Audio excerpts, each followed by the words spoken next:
Nadamay si Makati Councilor Jong Hilario, sa isyu ng pagsubo ng cake icing sa daliri nina Vice Ganda at Ayon Perez sa It's Showtime. Napag-usapan ito nina Christy Fermin at Romel Chica sa programang Christy Ferminit.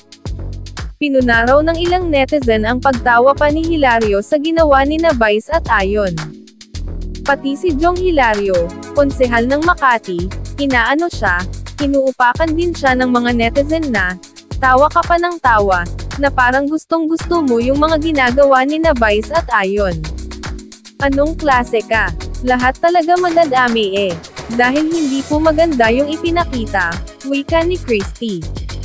Ani Christy, walang masama sa pagpapakita ng pagmamahalan ni na Vice at Ayon pero dapat gawin daw ito sa tamang lugar. Maging responsable, yun lang naman yun. Walang masama sa pagmamahalan, pero gawin nyo yan na nasa tamang lugar.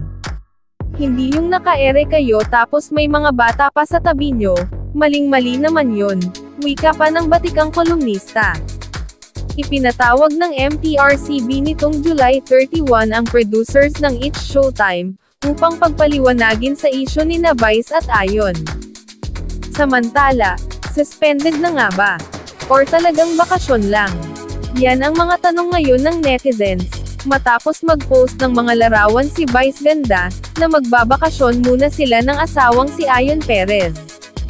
Nataon kasi ang pagde-day off ng dalawa sa kanilang noontime show na It's Showtime, sa gitna ng kontrobersya ng kanilang show at sa mga reklamong natatanggap ng Movie and Television Review and Classification Board o MTRCB, na pinamumunuan ni Chairman Lala Soto Antonio.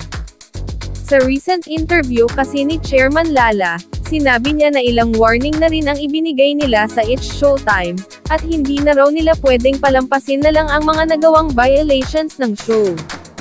Maraming netizen ang nagsabing, deserve ni na Vice and Ayon ang mag-vacation, at mag-relax para iwas sa toxicity ng mga issues, na binabato sa kanila.